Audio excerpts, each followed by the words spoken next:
Somewhere over the Atlantic, a passenger once finished a glass of champagne while moving faster than a bullet from a handgun. He would land in New York before he had left London, at least by the clock. Tonight, let that impossible plane carry you gently off to sleep. Before we continue, just wanted to let you know that we have heard your feedback and we're now on Spotify. Go through the link in the description to join us there for a rich listening experience. Let me tell you about a machine that made a quiet mockery of the clock. For 27 years, a slender white aircraft crossed the Atlantic Ocean at twice the speed of sound, and the people inside it lived through one of the strangest sensations in the history of travel. They would board in London in the late morning, settle into their narrow seats, and lift away over the grey water of the English coast. A little over 3 hours later, they would step out into the sunlight of New York, glance at their watches, and find that the local time was earlier than the moment they had left. They had not travelled backward through the years.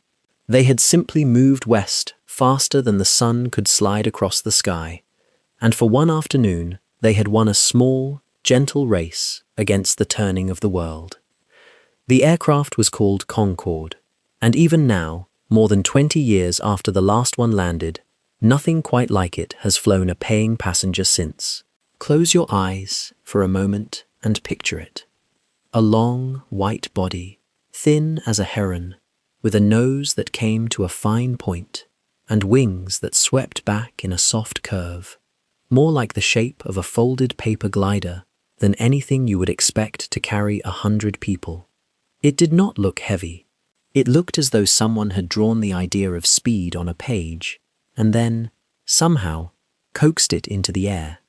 When it stood on the runway, it seemed to be leaning forward, already impatient to be gone, and it was fast. This is the part worth resting on tonight, because the number is so large, it becomes almost peaceful.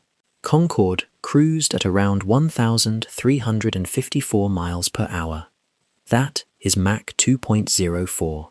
A little more than twice the speed at which sound itself travels through the air. To put that into something your sleepy mind can hold, a bullet leaving an ordinary handgun travels at roughly 800 miles per hour. Concorde, with its cabin full of people reading newspapers and sipping coffee, was moving faster than that, faster than the bullet, and yet so smooth inside that a pen could stand upright on the tray table without so much as trembling. There was no sense of violence to it. That is the strange, soothing truth at the heart of this story. The noise, the great cracking boom that supersonic speed makes, was left far behind the aircraft, trailing out over the empty ocean where no one lived to be startled by it. Inside, the passengers heard only a soft, steady hush. They were being carried across a third of the planet quicker than almost anything humans had ever built to hold a person, and it felt, by all accounts, like sitting quietly in a very calm and slightly cramped living room while the world slipped away beneath them. It flew high, too. Not at the 30 or 40,000 feet where ordinary jets carve their vapor trails, but far above them, at around 60,000 feet, close to the edge of space. Up there, the passengers could look out through their small windows and see something almost no other traveler ever saw. The horizon of the Earth was no longer a flat line. It curved. The planet showed its true, rounded shape, a great blue rim bending away in both directions, and above it, the sky was not the pale blue of a summer afternoon, but a deep, dark violet, the color of the last few minutes before true night. They were flying at the top of the sky, in the quiet between the world and the stars. So, this is the plane we will keep company with tonight. Over the coming chapters, we will wander slowly through everything that made it so remarkable. And there is no need to hold on to any of it. No need to remember a single figure or date.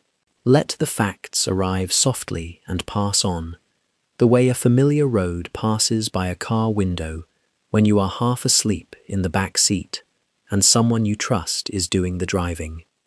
We will hear how two old rival nations joined hands to build it.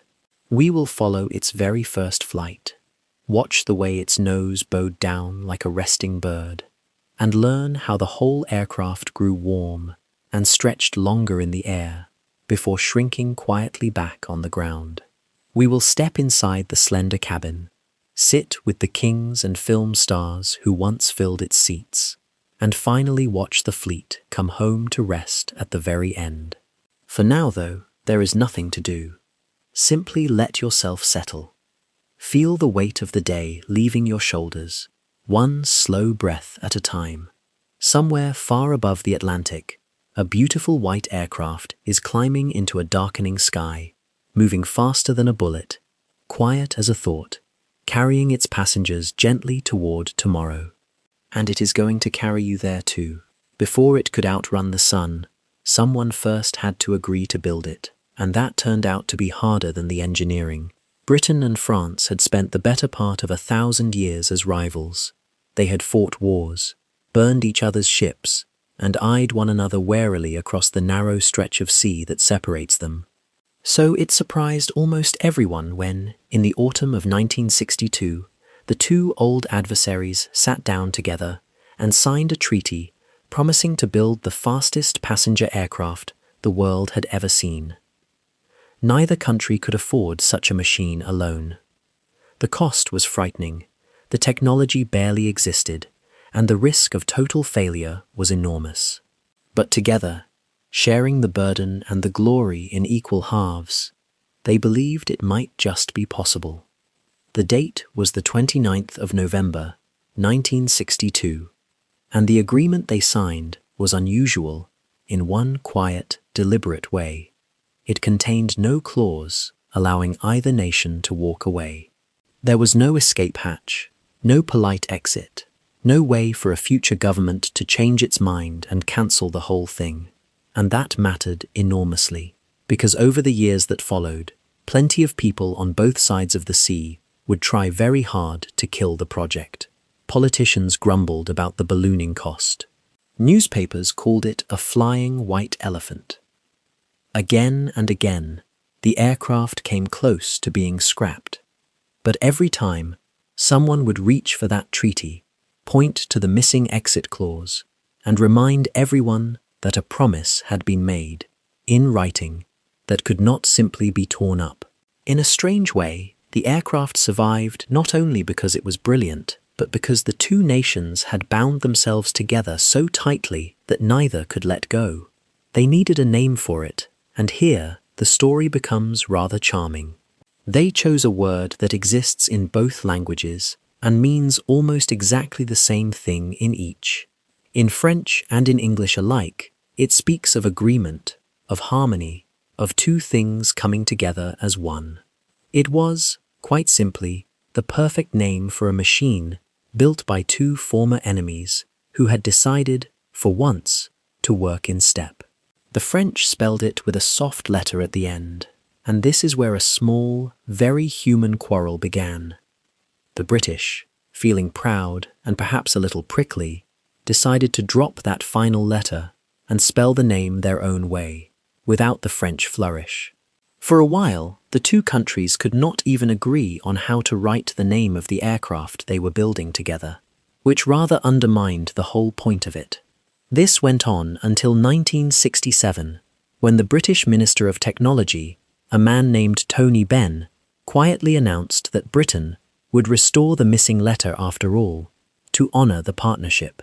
To smooth things over with his own countrymen, he explained with a smile that the letter could stand for excellence, for Europe, for Entente, the friendly understanding between the two nations, and, he added, for England.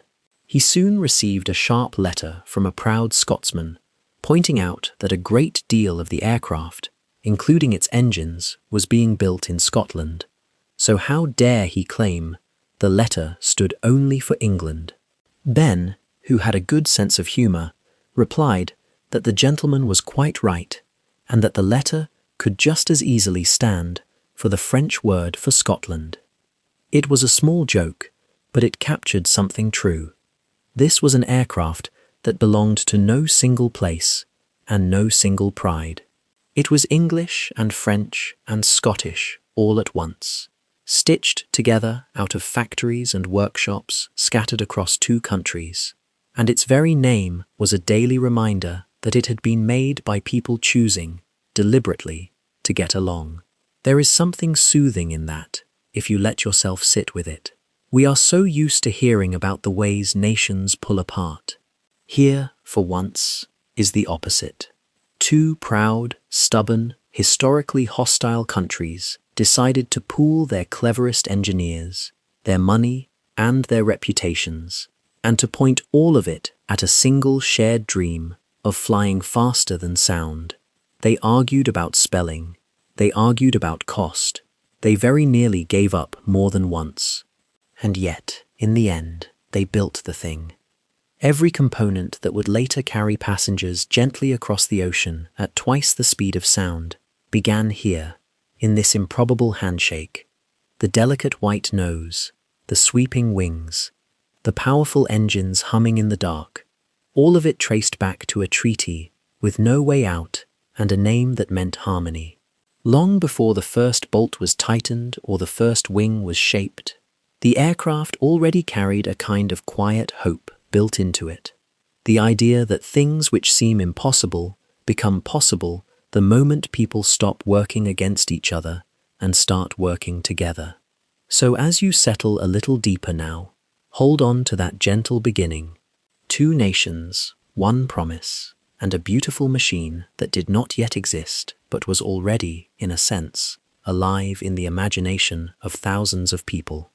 In the next chapter, we will watch that imagined aircraft leave the ground for the very first time on a spring morning in the south of France, as the whole world held its breath. For years, the aircraft existed only on paper and in the hands of engineers. Then came the morning it finally had to prove it could fly. It was the 2nd of March, 1969, at the airfield in Toulouse, in the warm south of France. The first complete Concorde, a prototype known simply by the number 1, sat at the end of the runway, gleaming white in the spring light. Around the field, crowds had gathered, reporters, engineers, and ordinary people who had come to see whether this strange, slender dream would actually leave the Earth. Inside the cockpit sat a French test pilot named André Turcat, one of the most experienced flyers of his generation, and on his shoulders rested years of work by thousands of people across 2 countries. There was every reason to be nervous. No one had ever built a passenger aircraft quite like this. The shape was unusual, the systems were new, and a great deal could go wrong. Turcat and his crew had agreed that this first flight would be short and cautious. They would simply lift the aircraft into the air, keep the landing gear down, fly gently, and bring it home. There would be no showing off. On a day like this, the only real goal was to prove that the thing could fly at all, and then to land it safely and walk away. The engines built to a roar, the brakes released, and the long white aircraft began to roll.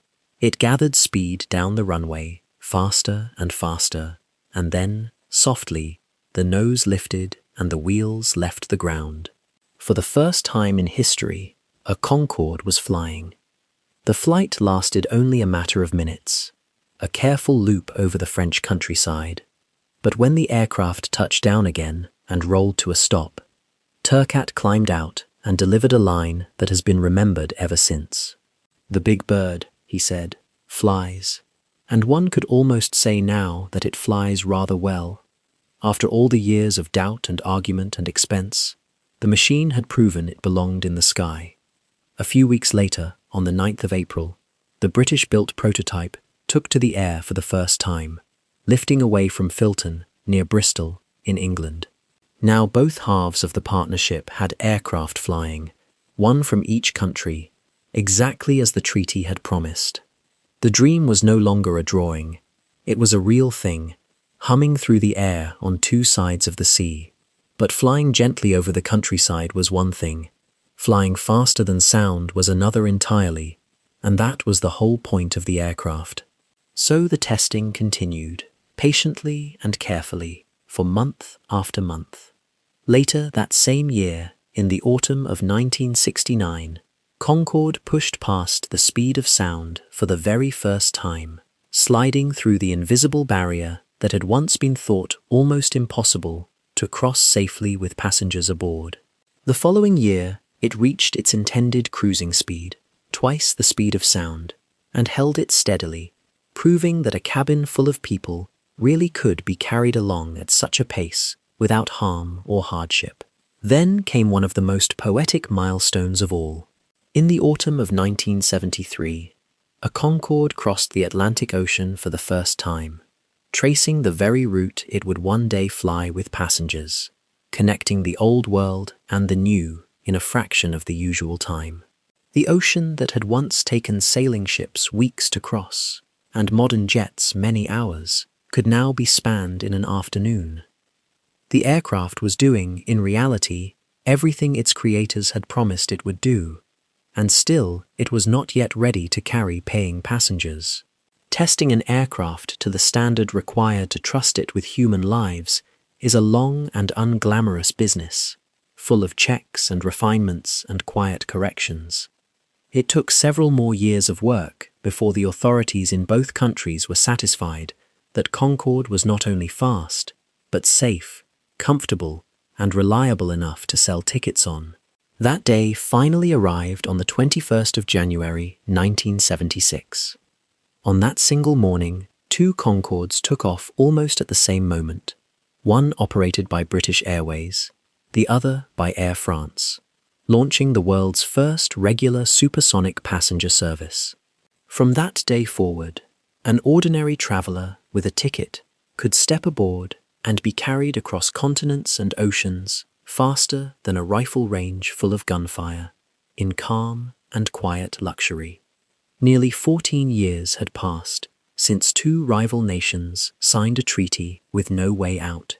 Now, at last, the aircraft they had promised each other was open for business.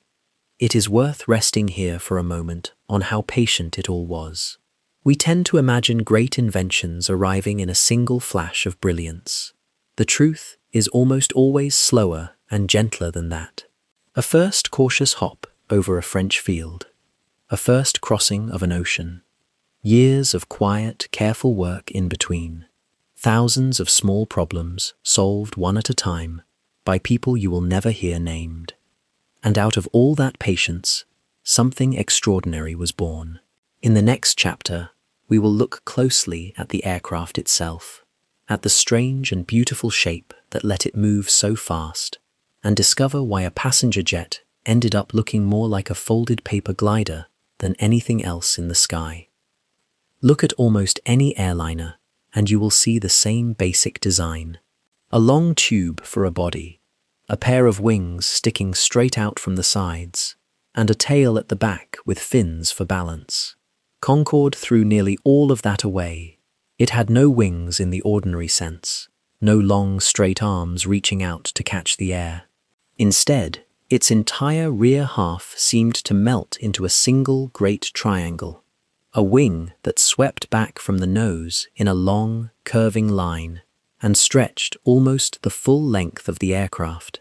There was no separate tail with little horizontal fins either, just that one continuous, elegant shape, tapering to a needle point at the front and spreading wide at the back. From above, it looked less like a machine and more like a paper glider folded by a very patient child, or perhaps a white bird caught in the middle of a slow, graceful stretch. This shape had a name. Engineers called it an ogival delta, which simply means a triangular wing with gently curved edges rather than straight ones. And it was not chosen because it looked beautiful, though it certainly did. It was chosen because it solved a problem that had puzzled aircraft designers for years, a problem that comes from a simple and rather unfair fact of flight. The shape of wing that works wonderfully at very high speed tends to work terribly at very low speed, and the shape that works at low speed tends to fall apart at high speed. An aircraft has to do both. It has to crawl along slowly enough to land gently on a runway, and it has to race through the air fast enough to earn its keep. For Concorde, that meant slower than 160 miles an hour at touchdown, and faster than 1,300 miles an hour in the cruise. Almost nothing in the sky is asked to cover so vast a range. The thin, swept triangle was perfect for the fast part. At twice the speed of sound, the air does not flow smoothly around a normal wing. It compresses and shocks and fights back, and a broad, blunt wing would be torn at by those forces. Concorde's slender delta, on the other hand, sliced through that violent air like a knife held at just the right angle, keeping the aircraft steady and calm, even as it moved faster than a bullet. For high speed, the shape could hardly have been better. The clever part, the part that makes engineers smile even now, is how the very same wing managed to handle the slow speeds of landing, when by rights it should have struggled. A thin triangle like that should stall and fall out of the sky the moment it slowed down too much. Concorde did not, and the reason is one of the loveliest quiet tricks in all of aviation. When the aircraft came in to land, it did not fly level. It flew with its nose tilted well up into the air, almost as though it were leaning back to look at the sky. In that nose-high position, the air rushing over the sharp front edges of the delta wing did something remarkable. Instead of flowing smoothly backward, it curled up and over the edge and rolled into two great invisible tornadoes, two tightly spinning cones of air that lay along the top of each wing like sleeping serpents. These spinning vortices of air pressed down and sucked the wing upward, generating a gentle extra lift precisely when the aircraft needed it most, at low speed, close to the ground. The faster and steeper it needed that help, the stronger those swirling helpers became. So the wing that was designed for the edge of space also, almost magically, held the aircraft up softly as it settled toward the runway. It meant Concorde needed none of the complicated flaps and panels that sprout and slide from the wings of ordinary jets as they land, all those moving parts that groan and clunk into place.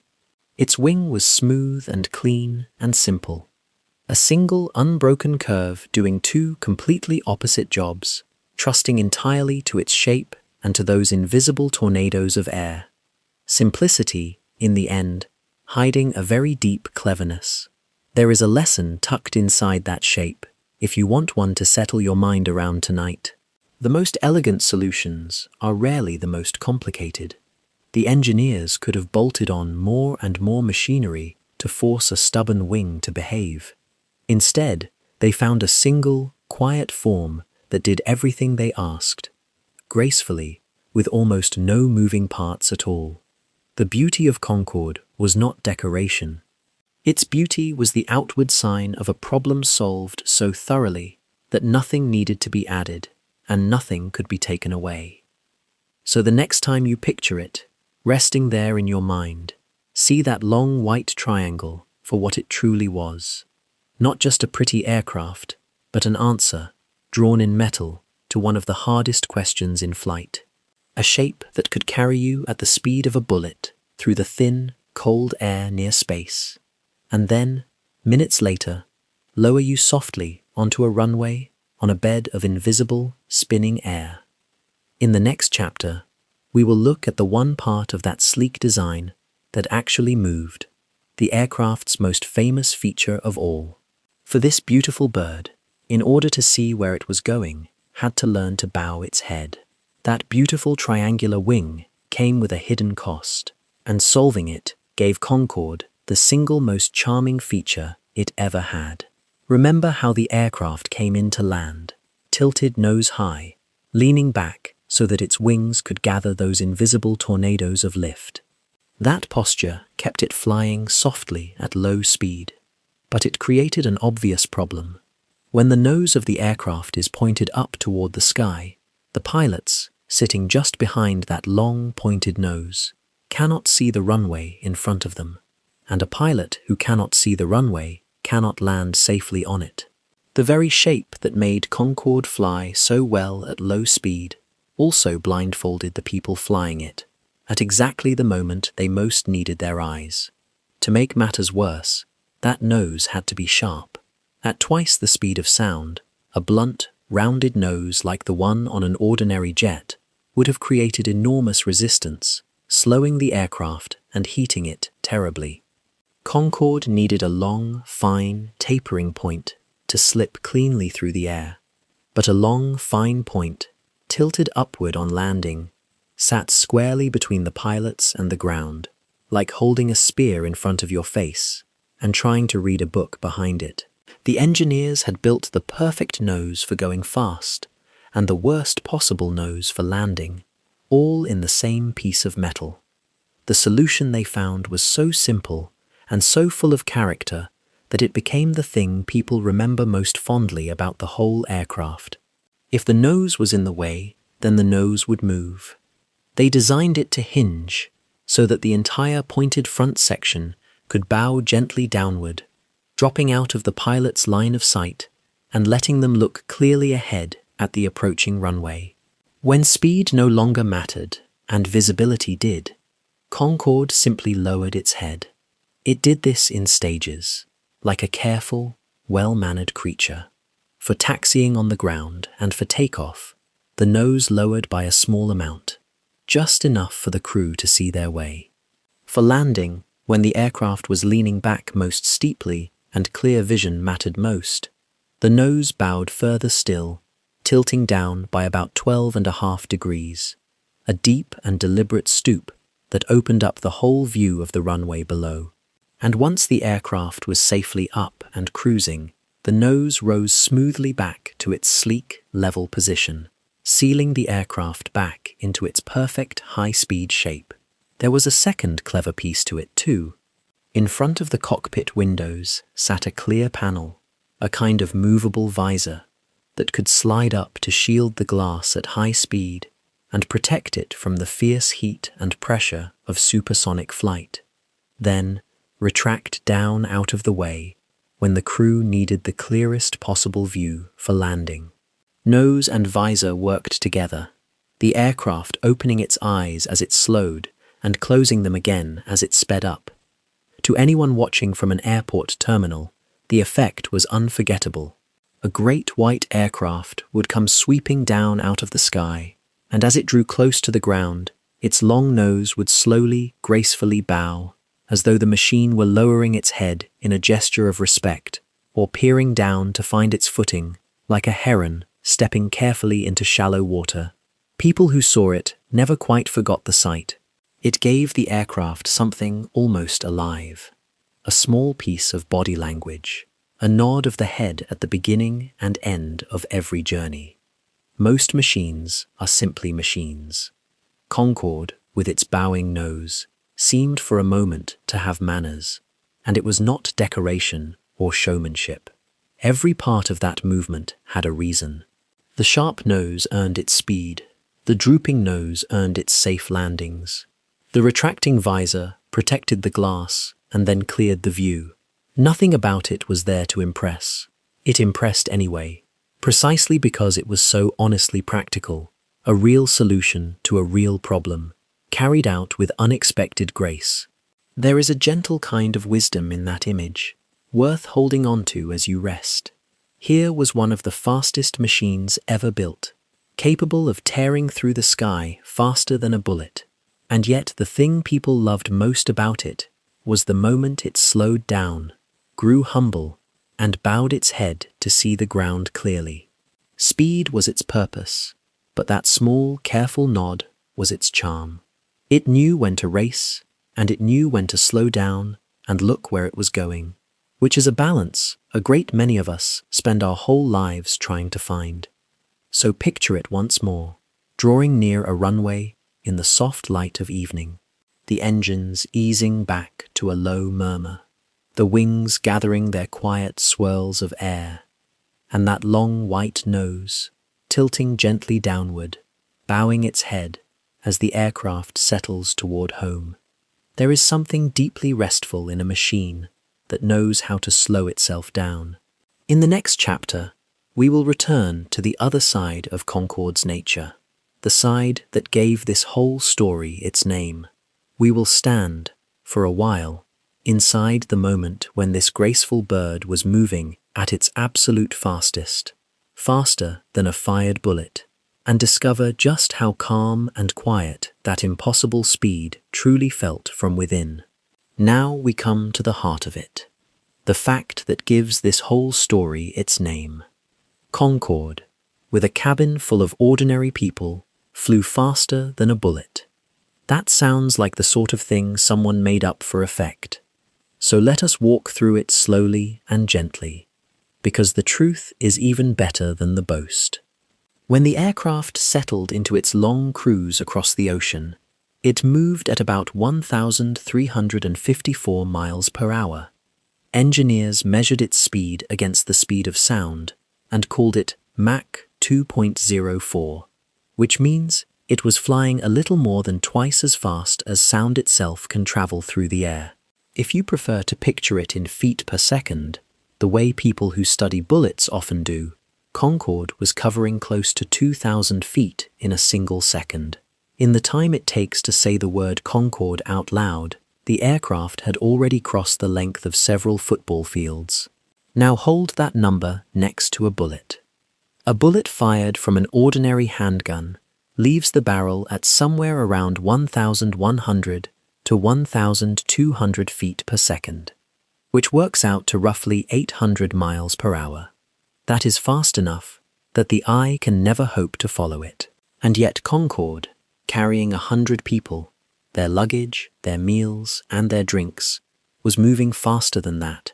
A passenger, reading a newspaper in seat 3A, was, at that very moment, traveling quicker than a pistol shot. It is one of the strangest and most wonderful facts in the history of travel, and it is simply, plainly true. It is worth being honest and precise, in the calm way this story likes to be. Not every bullet is slower than Concorde. A bullet fired from a powerful rifle travels far faster still, 2, 3, even 4 times the speed of sound, and those would have left the aircraft behind. The comparison is with the handgun, and it holds beautifully. People really did fly across the Atlantic faster than a pistol could fire.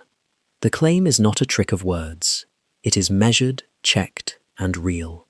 But here is the part that makes the whole thing so restful rather than frightening. At that unimaginable speed, inside the cabin, almost nothing seemed to be happening at all.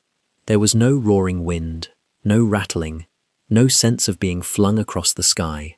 The great sonic boom that such speed creates was left trailing far behind the aircraft, out over the empty ocean where it troubled no one.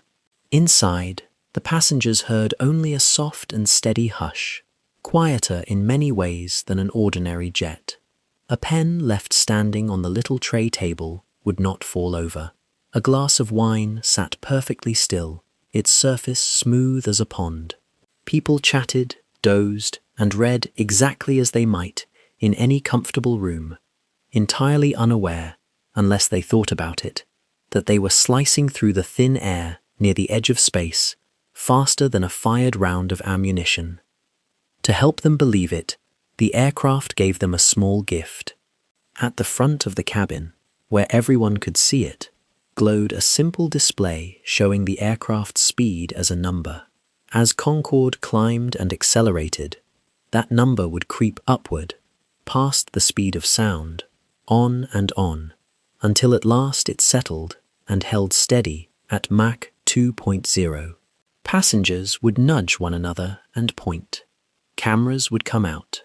Grown adults would grin like children at a small illuminated figure on a wall, because that figure meant they had joined a tiny and remarkable club, the people who had traveled faster than sound while sipping a cup of coffee. Many kept the memory for the rest of their lives. Think for a moment about how gentle the whole experience was. given the raw violence of the physics behind it. To move at that speed, the aircraft was fighting enormous forces, its skin heating, its engines straining, the air itself shocking and compressing around its slender frame. And the entire purpose of all that ferocious engineering was to make sure the person in the seat felt none of it. Every shudder was smoothed away, every roar sent elsewhere, every danger quietly managed by systems humming in the background, so that the passenger could simply relax and let the world rush by, unseen and unfelt. There is a kind of tenderness in that. In all that power arranged so carefully around a single calm human being reading a book. That is the paradox worth carrying with you into sleep. The fastest passenger aircraft ever built, faster than a bullet, was also one of the most peaceful places a traveler could be. Speed and stillness, held together in one graceful white shape. Outside, the near edge of space and a machine racing at the limit of what was possible. Inside, a hush, a glass of wine standing perfectly still, and a quiet number glowing softly on the wall. Let that stillness settle over you now, the stillness at the very center of all that speed. In the next chapter, we will look out through those small windows at what the passengers actually saw from up there, in the thin, dark air where ordinary aircraft never go, at the very top of the sky. The passengers on Concorde did not only travel faster than anyone else, they traveled higher too, high enough to see things almost no other traveler has ever seen. An ordinary jet cruises at around 30 to 40,000 feet. That is already far above the clouds, above the weather, above the reach of most storms. Concorde flew far higher still, settling into its long cruise at around 60,000 feet, which is roughly 11 miles above the surface of the Earth. Up there, it was no longer really among the clouds. It was above almost the entire breathable atmosphere, gliding along the quiet border between the sky we live under and the darkness of space beyond. Ordinary airliners passing below, already impossibly high to anyone on the ground, were more than 4 miles beneath Concorde's wings, small and slow, plodding through their heavier air, while the white aircraft slipped along serenely above them all. At that height, the world outside the little windows began to look genuinely strange, in the most beautiful way. The first thing many passengers noticed was the color of the sky. Down where most of us live, the sky is a familiar pale blue, colored by all the air and moisture between us and space. But sunlight scatters less in thin air, and at 60,000 feet there is very little air left above you to do the scattering, so the sky overhead was no longer that soft everyday blue. It deepened into a rich, dark violet, the color of the last moments of dusk, edging toward black at the very top of the window. In the middle of a bright afternoon, passengers could look up and see the sky already turning toward night, as though they had climbed high enough to peek past the edge of daytime itself. And then there was the horizon. On the ground, and even on a normal flight, the line where the earth meets the sky looks flat and straight, stretching away level in both directions. From Concorde's altitude, that line was no longer straight. It curved. Passengers pressing their faces to the small windows could see, with their own eyes, the gentle bending of the horizon, the true and rounded shape of the planet revealing itself against the deep violet sky. Our world stopped being a flat map beneath the aircraft and became what it truly is, a vast blue globe turning quietly in space, its edges falling away softly to either side. Very few human beings in all of history have looked out of a window and simply seen the curve of the earth. On Concorde, an ordinary passenger with an ordinary ticket could see it every single time. The light up there was different, cleaner and more brilliant, unfiltered by the thick lower air. The sun blazed with a sharp, pure clarity, and the whole scene had a stillness to it that people struggled to describe afterward. They had the sense of being suspended at the very top of the world, in a quiet place that belonged neither fully to the earth nor to space, a hushed and glowing threshold that most humans will never visit. And they crossed it not in a rocket or a fighter jet, wrestling with straps and helmets, but in a comfortable seat, with a drink on the tray beside them and the soft murmur of conversation all around. What makes it all the more soothing is how calm this high, thin place actually was. Far below, aircraft bounced and shuddered through weather, through winds and clouds and turbulence. Up at Concorde's height, above nearly all of that, the air was smooth and steady. The ride was often glassy and serene, the aircraft holding its line as though sliding along a rail. There was no drama to being at the edge of space, only a deep, clear quiet, and out of the windows, a view that belonged more to astronauts than to holidaymakers.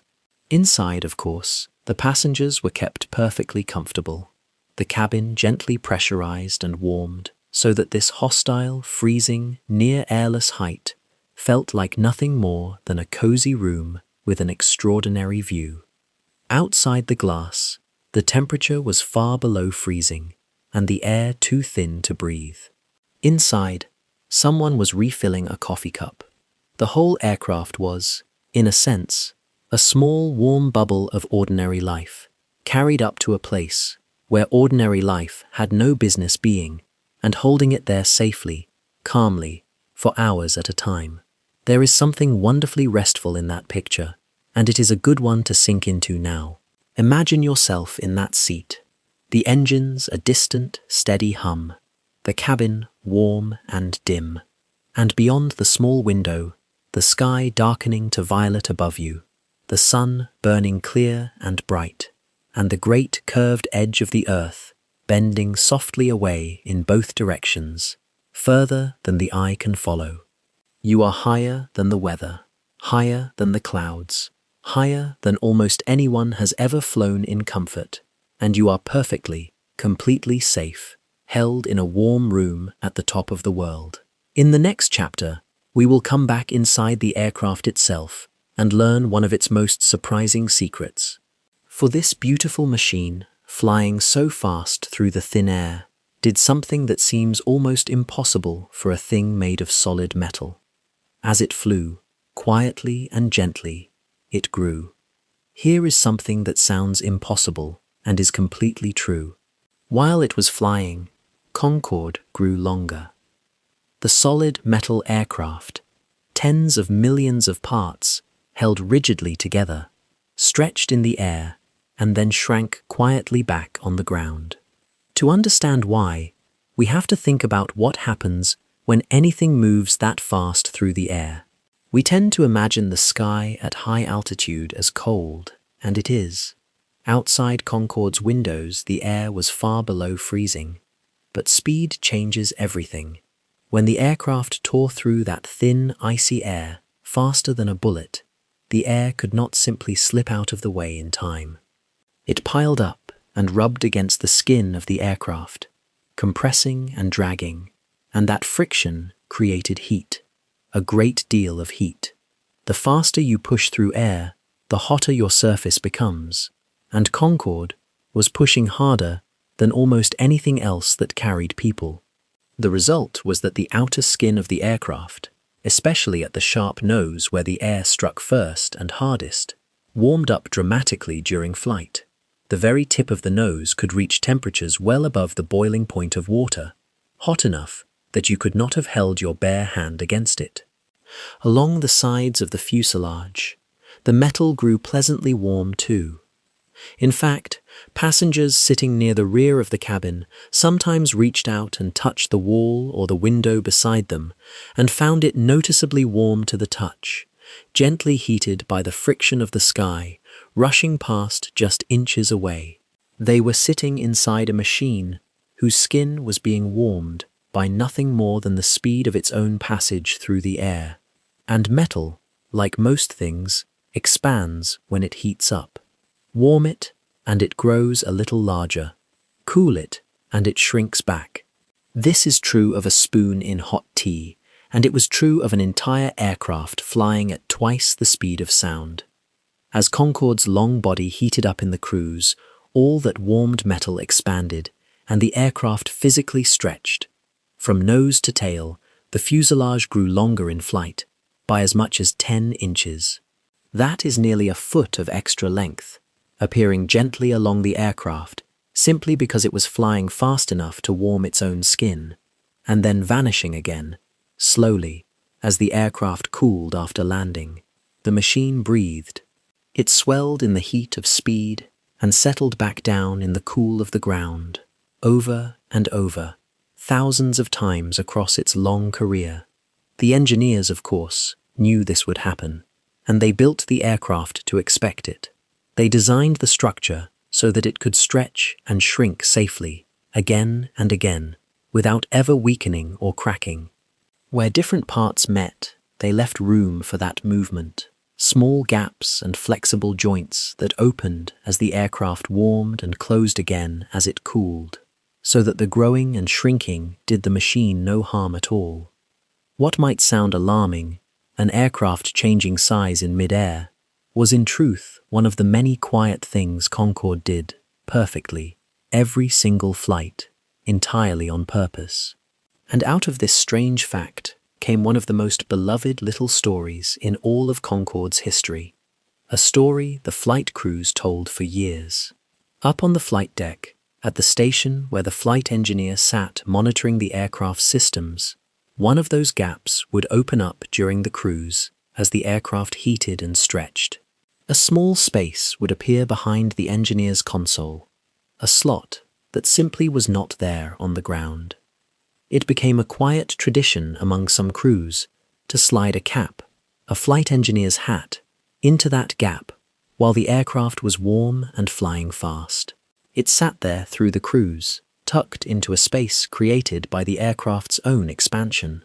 Then, as the aircraft slowed and cooled and shrank back toward its ground shape, the gap would slowly close again, and the cap would be held snugly in place, gripped gently by the machine itself. On one aircraft's very last flight, so the story goes, a cap was left in that closing gap on purpose, and there it stayed, sealed into the resting aircraft as a small, quiet keepsake of all the miles it had flown. There is something wonderfully human and tender about that image, and it is a good one to rest your mind on now. This vast, brilliant, faster-than-a-bullet machine, this triumph of 2 nations and thousands of engineers, and the thing the crews chose to do with one of its strangest properties was to tuck a hat into a warm gap and let the aircraft hold it. All that power and precision, ending in a gentle, almost affectionate little ritual. The aircraft breathing, growing warm with its own speed, opening a small space, and then closing it softly around a cap like a hand gently curling shut. So picture it there, high above the ocean. The skin warm, the metal stretched long, the whole aircraft a few inches larger than it was on the ground, glowing faintly with the heat of its own journey, and somewhere on the flight deck, a small gap holding a cap, warm and quiet, while the world races by outside. In the next chapter, we will listen to the source of all that speed and heat, the 4 powerful engines that carried Concorde through the sound barrier, and the gentle fire they breathed to do it. All that speed, all that warmth in the metal, all that stretching of the aircraft's long body came from one source. Beneath the wings of Concorde, 4 remarkable engines did the work of pushing 100 people faster than sound. They were called the Olympus, and they were built jointly by the 2 nations that built the aircraft, the British side and the French side, each bringing their share of the engineering. They were, in their day, the most powerful pure jet engines ever put into regular passenger service, and they needed to be. Pushing an aircraft to twice the speed of sound and holding it there for hours across an ocean demands an amount of thrust that ordinary airliners never come close to. 2 of these engines hung beneath each wing, 4 in total, and together they gave Concorde the ferocious, sustained power that made everything else in this story possible. Now, Engines are not usually a restful subject, all fire and noise and violence. But there is a quiet elegance to how Concorde used its power, and it is worth understanding gently, because it explains one of the aircraft's most unusual habits. Most of the time, a jet engine simply burns fuel in a steady flame and pushes air out the back to drive the aircraft forward. That is enough for ordinary flight. But Concorde faced two moments that demanded something extra. The first was takeoff, when the heavy aircraft, laden with fuel for a long ocean crossing, needed a tremendous shove to lift off the runway. The second was the moment of pushing past the speed of sound, breaking through that invisible barrier where the air fights back hardest of all. At those two moments, the ordinary flame was not quite enough, and Concorde reached for a technique that fighter jets use, but almost no passenger aircraft ever has. It was called reheat. The idea is beautifully simple. After the fuel has already burned once inside the engine, there is still oxygen left in the hot, rushing exhaust. So a little extra fuel is sprayed into that exhaust, behind the main engine, where it catches and burns a second time in the stream of gas already leaving the aircraft. That second burst of burning fuel adds a powerful extra kick of thrust, a surge of energy exactly when it is needed most. Some people call it an afterburner. On Concorde, it was called reheat, and it gave the aircraft the muscle to leap off the runway and to punch cleanly through the sound barrier. Here is the elegant part. Concorde did not need that extra fire for very long. It switched on the reheat to help it take off and to accelerate up through the speed of sound and a little beyond. And then, once it was flying supersonically and had built up its momentum, it simply switched the reheat off. From that point on, the aircraft kept accelerating, and then held its enormous cruising speed on the ordinary power of its engines alone, no extra flame required. So the fierce fire was only a helper for the hardest moments, the takeoff and the breakthrough. Once Concorde had done the difficult part, it settled into a long, steady, economical cruise, racing across the ocean faster than a bullet on nothing but the calm, continuous thrust of 4 well-designed engines. There is a lovely rhythm to that, if you follow it in your mind. A burst of extra effort at the beginning, to get off the ground and break through the barrier. Then, once the hardest part is behind it, a release of that extra strain, and a long, smooth, effortless glide onward at full speed. The aircraft spent its greatest energy only where it was truly needed, and then relaxed into the journey. It is not so different from how a good long walk feels, or a difficult task well begun. The push is hardest at the start. After that, you find your pace, and the miles come easily. For the passengers, all of this ferocious engineering happened far away and out of reach, muffled into a distant murmur. The reheat firing on takeoff would give a firm, reassuring surge of acceleration, pressing them gently back into their seats, and then it was gone. Through the sound barrier, there was barely anything to feel at all, no bang, no shudder, just perhaps a glance at that glowing speed display on the cabin wall, creeping past the speed of sound. The great work of the engines reached them only as a soft background hum and a sense of being carried, steadily and surely, across the top of the world. And when the aircraft was resting on the ground between flights, those 4 engines fell silent and cool, their fire quiet, their reheat unlit, waiting patiently for the next journey. All that power, so carefully held in check, so precisely used, and then set down to rest. So let the thought of them settle you now. 4 engines, breathing a brief and brilliant fire only when it truly mattered, then easing back into a long and steady calm, carrying their passengers gently onward through the thin, dark air. Power used wisely and then let go. In the next chapter, we will follow the fuel that fed those engines.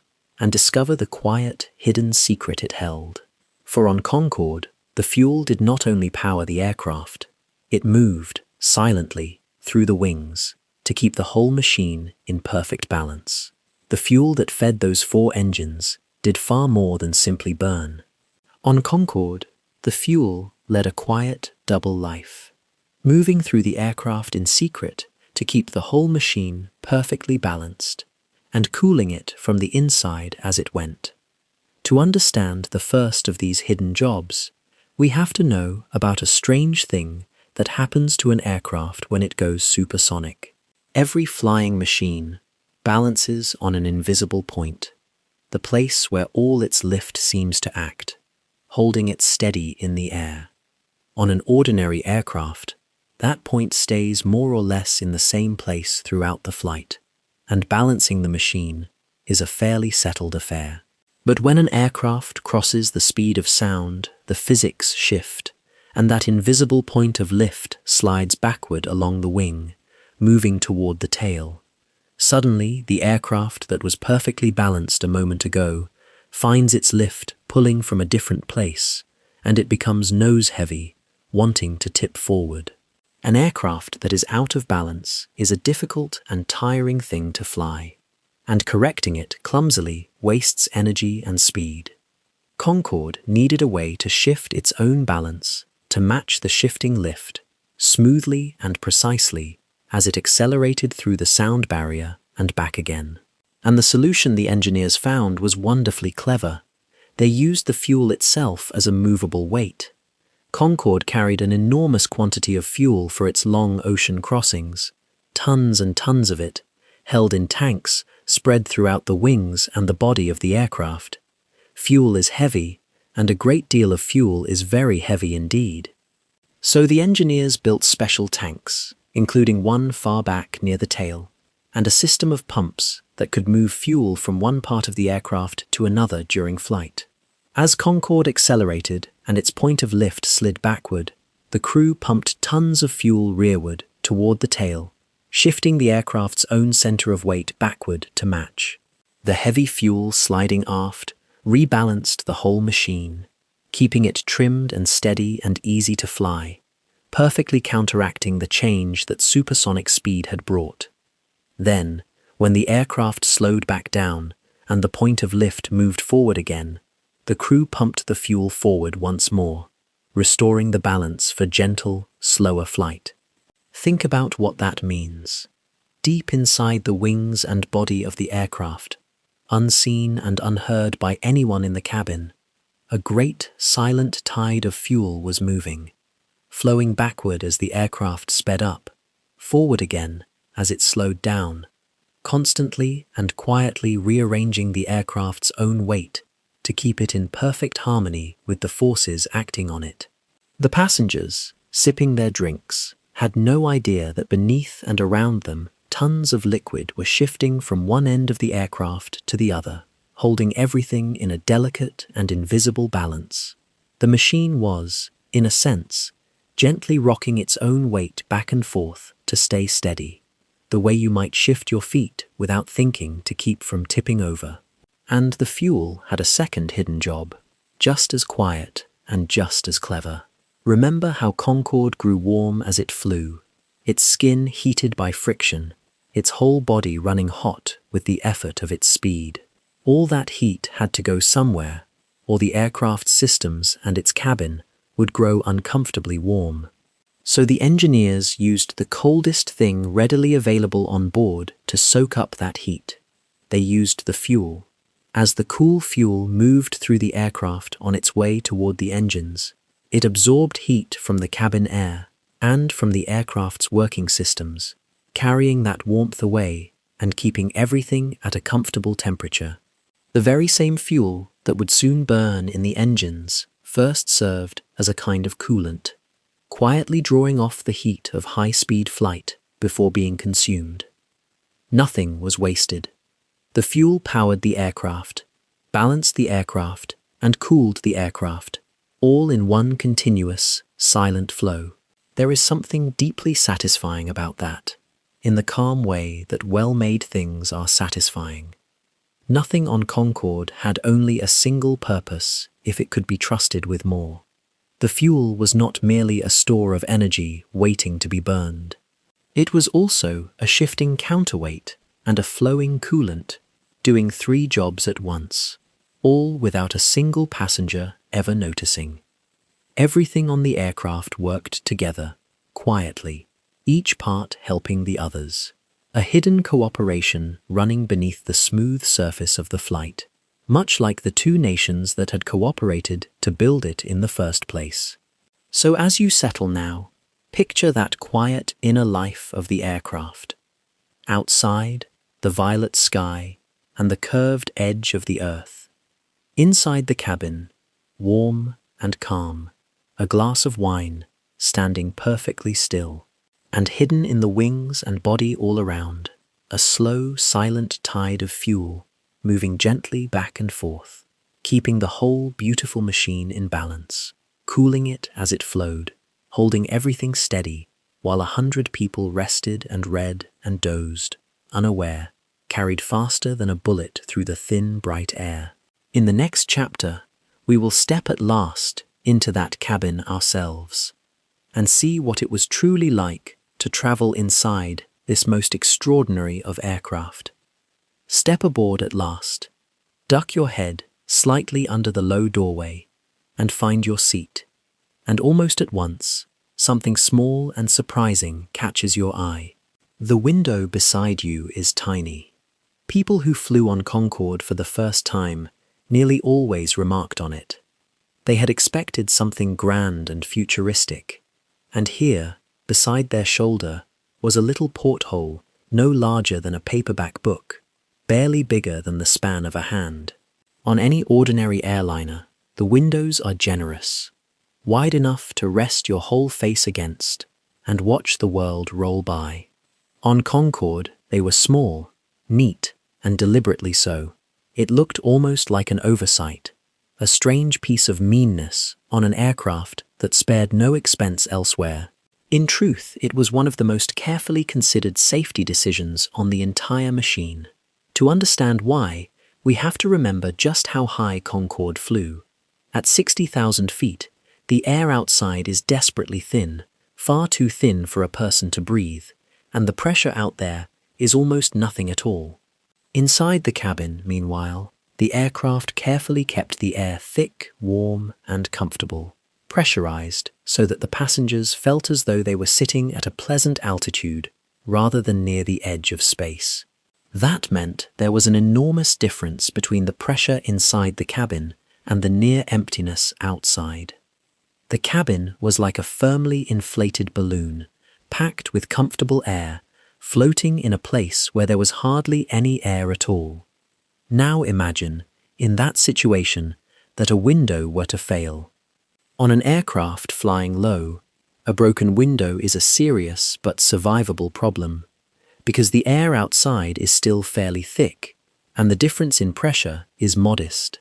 But at 60,000 feet, with all that comfortable cabin air pressing to escape into the near vacuum outside, a large opening would be a far graver matter. The precious cabin air would rush out through it very quickly, and the thin air rushing in to replace it would be useless to breathe. The larger the hole, the faster and more dangerous that loss of air would be. And this is where the small windows quietly earned their place. A tiny window means a tiny opening, even in the worst case. Should one ever fail, the hole left behind would be small enough that the cabin air would escape only slowly, giving the aircraft the precious time it needed to do the one thing that solves the whole problem, which is to descend swiftly to a lower, thicker, safer altitude where ordinary breathing is possible again. The little windows were, in effect, a gentle insurance policy, sized so carefully that even a failure would remain manageable, buying time, keeping everyone safe. What looked like stinginess was really a quiet act of protection, engineered into the very glass. There was a second benefit, too. A smaller window is inherently stronger, easier to hold firmly in a fuselage that was heating, stretching, and pressurized all at once. Every window is a small weakness cut into the smooth skin of an aircraft, a place where the structure has to work harder to stay strong. By keeping the windows small, the engineers kept the aircraft's body sturdier and more able to withstand the demands of flying so fast and so high. The tiny portholes were kinder to the whole structure around them. For the passenger, all of this careful reasoning turned into something rather lovely. Because the window was so small, looking out of it felt less like gazing through a wall of glass and more like peering through a little peephole into an extraordinary secret. You had to lean in close, bring your eye near to the small bright opening, and there, framed in that neat little circle of view, was the darkening violet sky and the softly curving edge of the world. The smallness made it intimate. It was your own private window onto the top of the sky, a quiet keyhole through which to glimpse a place almost no one else would ever see. Far from spoiling the view, the little window made it feel like a gift meant just for you. There is something restful in knowing that even this tiny detail, so easy to overlook, was placed there with such care for the people inside. Every choice on Concorde, right down to the size of the glass beside your seat, was thought through by someone whose quiet job was to keep you safe and comfortable at the edge of space. You could lean back, look through your small, bright porthole at the curved and glowing world, and trust completely that the people who built this aircraft had already worried, on your behalf, about every danger you would never have to think about. The smallness of the window was not neglect. It was care, made solid. So settle into that seat now, in your mind. Feel the low, snug ceiling above you, the neat little window at your shoulder, the sense of being wrapped in a small, safe, carefully made space at the top of the world. Everything around you has been shaped by people who wanted you to be comfortable and to come home safely, down to the last inch of glass. In the next chapter, we will look around the rest of that cabin, at the surprisingly small and intimate space where the most glamorous passengers in the world once sat, and discover why traveling on Concorde felt less like boarding an airliner and more like stepping into a private club. Look up from your small window now and take in the rest of the cabin, and you will find the second great surprise of flying on Concorde. It was small, charmingly, almost startlingly small. People stepping aboard for the first time often paused, uncertain. They had imagined that the most exclusive aircraft in the world would be vast and palatial inside, a flying grand hotel with sweeping aisles and soaring ceilings. Instead, they found a slim, low-roofed cabin, narrow enough that the seats ran only 4 across, 2 on each side of a single central aisle. The ceiling was low enough that a tall passenger had to mind their head. The whole space felt closer to the inside of a private jet or a snug railway carriage than to the broad cabin of an ordinary airliner. To move so fast and so high, Concorde had to be slender, a needle rather than a barrel, and that slenderness was felt keenly by everyone inside.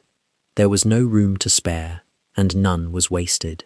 Yet somehow this smallness did not feel like a disappointment for long. It felt like intimacy. With only around 100 seats in the entire aircraft, and everyone seated close together in that snug tube, there was a quiet sense of being part of a small and privileged gathering, rather than one anonymous traveler among hundreds. You could look around and take in almost the whole company of your fellow passengers at a glance. The cabin had the feeling of an exclusive club that happened to be moving faster than sound, a private room in the sky shared by a fortunate few. Because if the space was modest, the care lavished upon it was anything but. Concorde could not compete on room, so it competed on everything else, and it did so magnificently.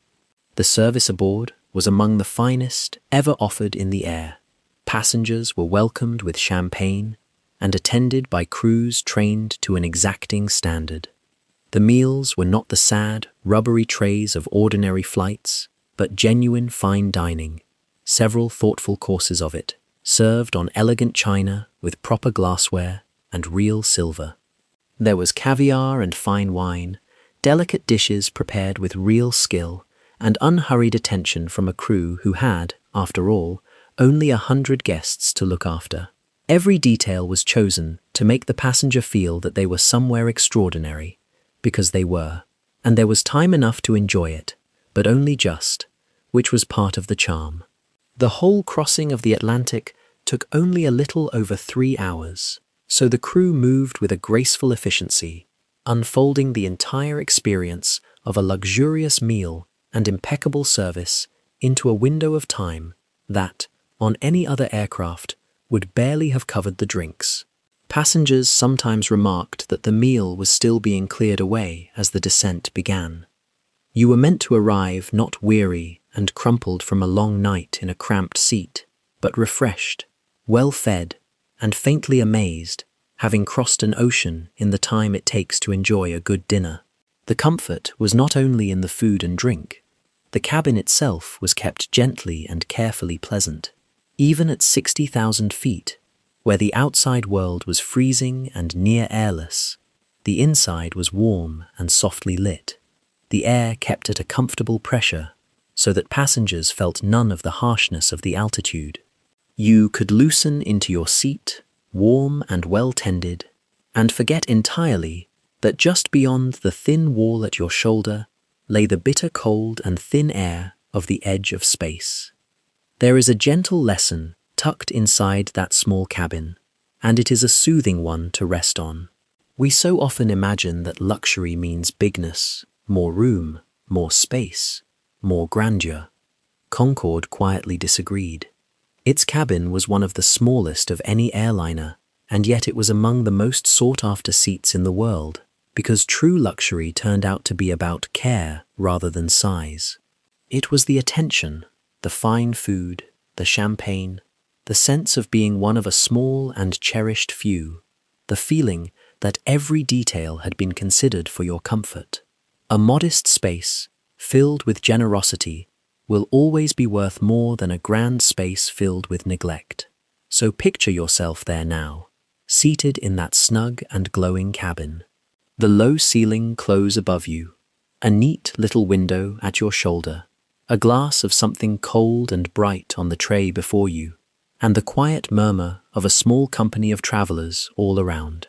Outside, the violet sky and the curved and distant earth. Inside, warmth, comfort, and unhurried kindness. You are wrapped in a small and beautiful room, cared for at every turn, being carried across an ocean faster than anyone below could dream, and there is nothing at all for you to do but relax and be looked after. Let that feeling settle over you, the feeling of being a guest in a place made entirely for your comfort. Every need anticipated, every worry taken care of by someone else. In the next chapter, we will look at one of the most magical things this little cabin ever did for its passengers, a trick that seemed to bend time itself. For on Concorde, it was possible to arrive at your destination before you had left, and to live through a day that lasted only a handful of hours. Of all the strange and wonderful things Concorde did, this may be the gentlest and the most dreamlike. It could carry you westward across the ocean so quickly that you arrived at an earlier time of day than the one you had left behind. You could, in a real and measurable sense, land before you took off.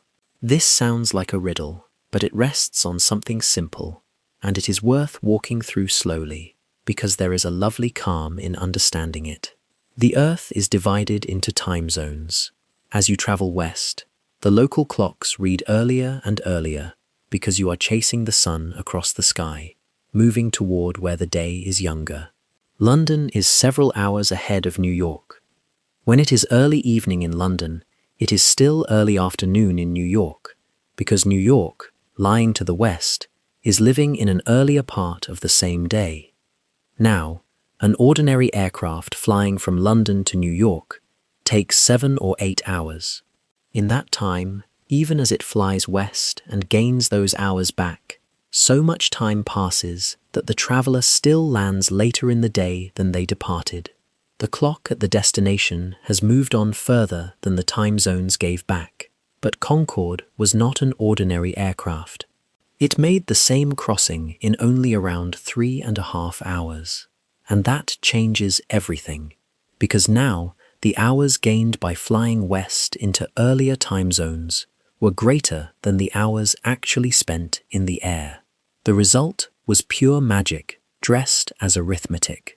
A passenger could leave London late in the morning, spend a little over 3 hours crossing the Atlantic aboard Concorde, and step out into New York to find that it was still morning there, earlier by the local clock than the moment of their departure. They had chased the sun westward and, for once, they had won. The day had refused to move on without them. They had outrun the turning of the world. Traveling the other way, eastward from New York toward London, the same speed produced a different but equally strange sensation. Here the traveler was flying against the sun rather than with it, into later and later time zones, and Concorde crossed those zones so quickly that the clock seemed to race ahead at an impossible pace. A passenger might leave New York in the morning and land in London late in the evening, having crossed 5 hours of time zones in only a few hours of flying. Their watch and their body told them that only a short afternoon had passed, and yet the world outside had leapt from morning all the way to night. They had lived through a day that lasted, by their own experience, just a handful of hours. Evening arrived almost before they were ready for it.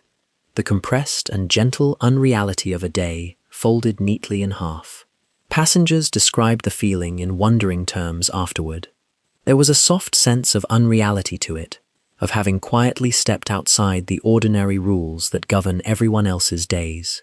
On any other journey, time simply passes, steady and unremarkable. On Concorde, time itself seemed to become something you could move through unusually, arriving in the morning of a day you thought you had left behind, or watching an entire evening rush toward you in the space of a short flight. The aircraft did not truly bend time, of course. It simply moved fast enough that the ordinary relationship between the clock and the traveler came briefly, beautifully undone. There is something deeply peaceful in the idea, if you let it settle over you as you rest. We spend so much of our lives feeling that time runs away from us, that the hours slip by too quickly, and the day is over before we have done all we meant to do. Here, for a few short years, was a machine that let a lucky few feel the opposite, if only for an afternoon. A machine that let them keep pace with the sun, or fold a whole day gently into a few quiet hours. Time, which usually rules us so strictly, became for a moment something soft and pliable, something a traveler could slip through with a glass of champagne in hand. Imagine it for yourself now, drowsy and warm. You are sitting in that small, bright cabin, and outside the little window the sun hangs in the darkening sky, and you are moving fast enough to hold it there, to keep the day from ending, to arrive somewhere before you left. The ordinary weight of passing time has loosened its grip. There is no rush, no lateness, no hurry. You have all the time in the world, because for these few hours you are traveling faster than time itself can chase you. Let that thought carry the tension out of your shoulders. Wherever you need to be, whatever you feel you are running late for, set it down for tonight. Here, in this warm, imagined cabin above the ocean, time has slowed to nothing, and there is nowhere you have to be but exactly where you are. In the next chapter, we will meet the single fastest crossing this aircraft ever made. One remarkable afternoon over the Atlantic, when Concorde flew faster than it ever had before, and set a record that has never, to this day, been broken. Every aircraft has its finest hour, the single flight that outshines all the thousands of others. For Concorde, That hour came on the 7th of February, 1996, on a crossing from New York to London that has never been equaled since. The aircraft that day was a British Airways Concorde, carrying the registration that its crews knew as Alpha Delta, one of the small handful of these machines that flew passengers across the ocean day after day. On the surface, it was an ordinary, scheduled flight, the same route Concorde flew all the time, with passengers going about their journeys as usual. But that particular afternoon, the sky itself decided to lend a hand, and the result was something extraordinary.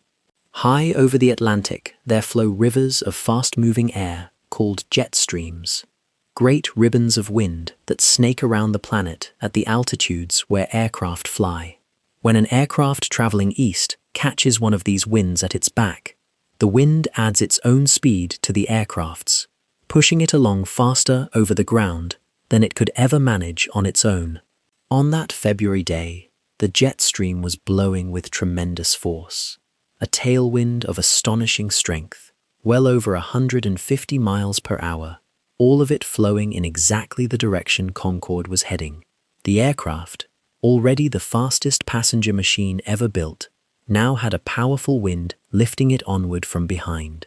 Concorde gathered all of that gift and turned it into speed, racing eastward from New York toward London, already moving at twice the speed of sound through the air, and now with that enormous wind added to its pace across the ground. The aircraft covered the vast distance of the Atlantic Ocean in a time that seems barely believable. From leaving New York to touching down in London, the whole crossing took just 2 hours, 52 minutes, and 59 seconds. Less than 3 hours to cross an ocean that had once swallowed weeks of a sailing ship's life, and that still takes an ordinary jet the better part of a working day. Pause on that number for a moment in the calm of the night. 2 hours, 52 minutes, and 59 seconds, New York to London. There are meetings that last longer than that. There are films that run longer than that. And in that same slender span of time, a cabin full of people ate, drank, perhaps dozed a little, and were carried clean across the Atlantic from one continent to another. They boarded on one side of a great ocean and stepped off on the other before the afternoon had properly aged. What makes this flight linger in the memory is not only how fast it was, but that it has stayed the fastest ever since.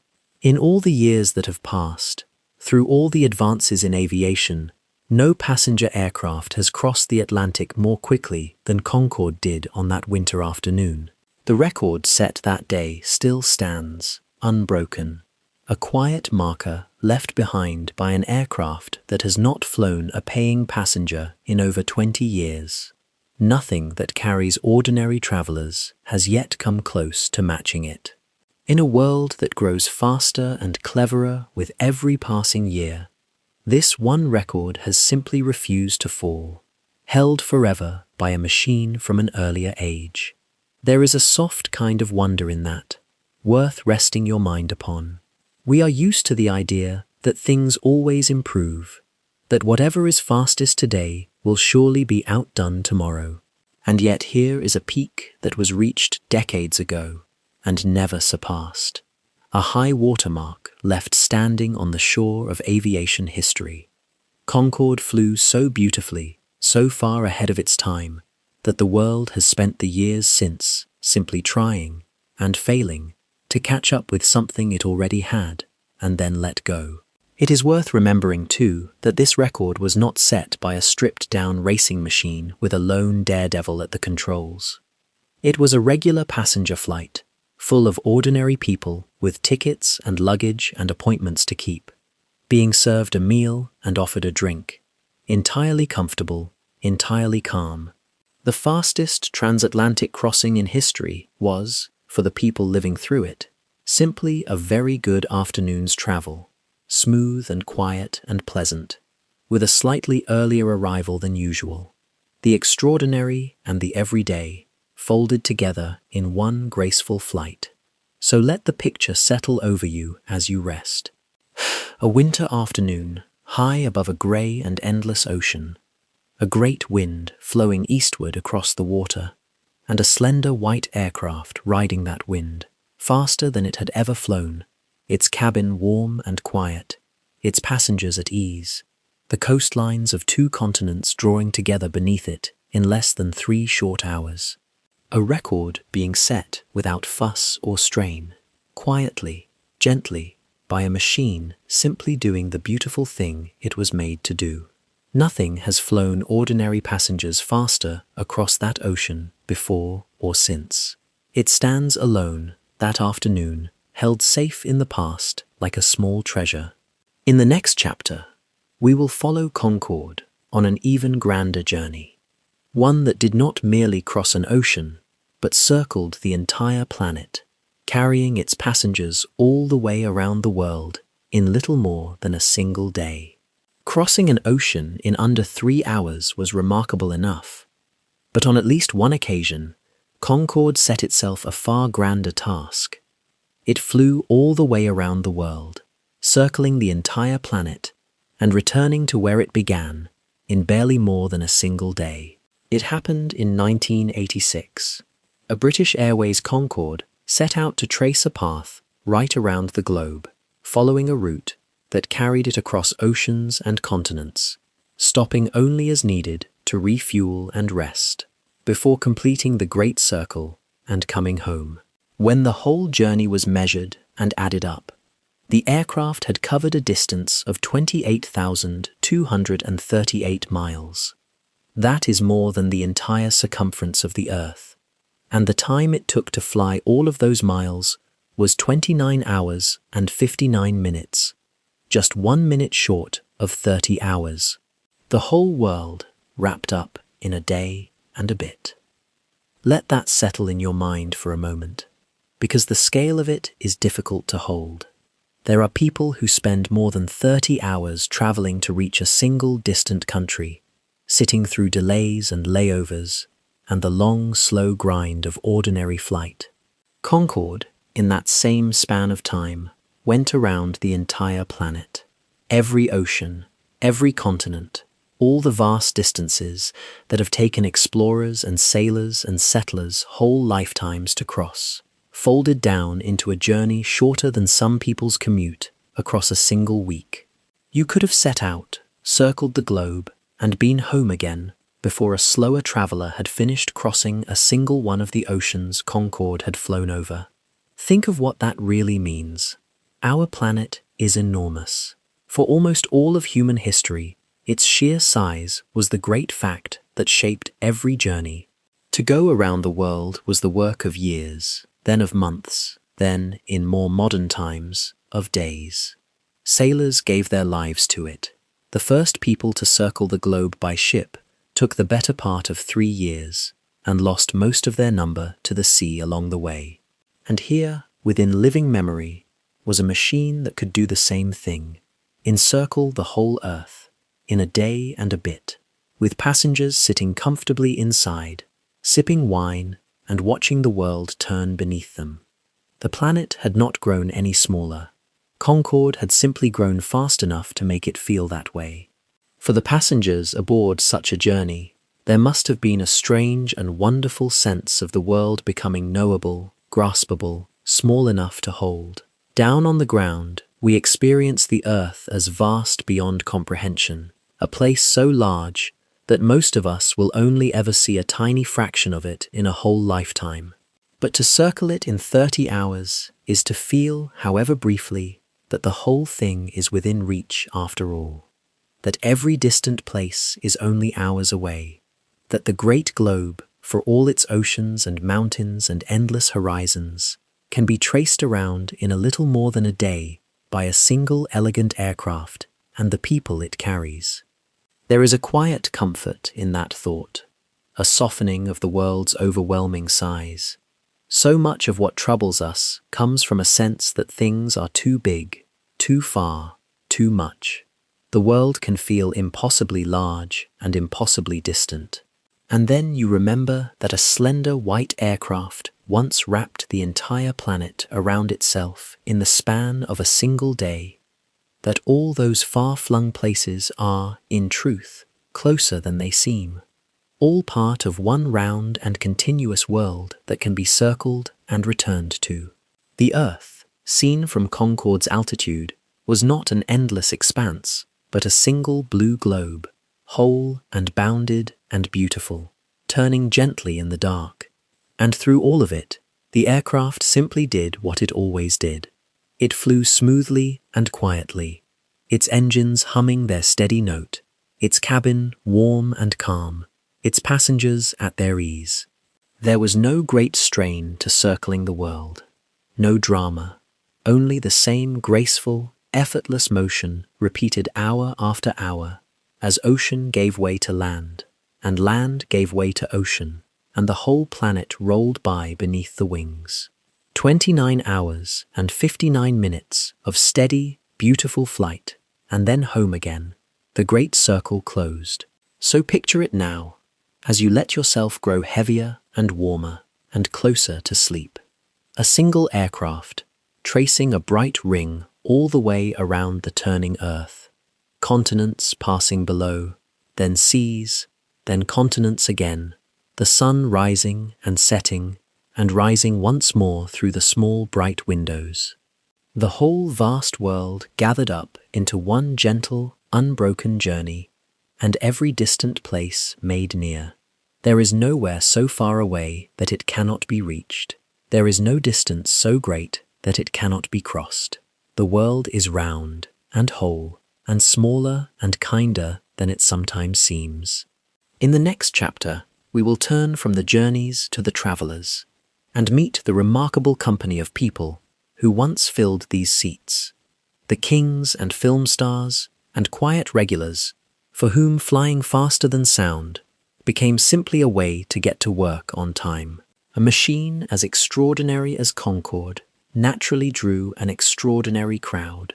For the 27 years it flew, its small cabin carried some of the most famous and powerful people in the world, along with a quieter set of regulars for whom this fastest of all aircraft became something almost ordinary. Royalty flew aboard it. Queen Elizabeth II of Britain travelled on Concorde, as did other members of royal families and heads of state, drawn by the speed and the prestige of the finest aircraft either nation could offer.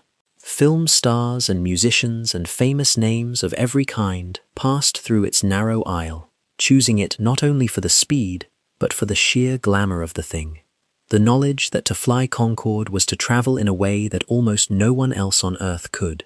It became, in its time, a symbol of a certain rarefied life, a mark of having arrived, in every sense.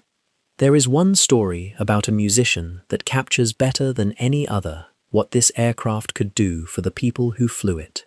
In 1985, a great charity concert was held on the same day in 2 different countries, one half in London, in England, and the other half across the ocean in Philadelphia, in the United States.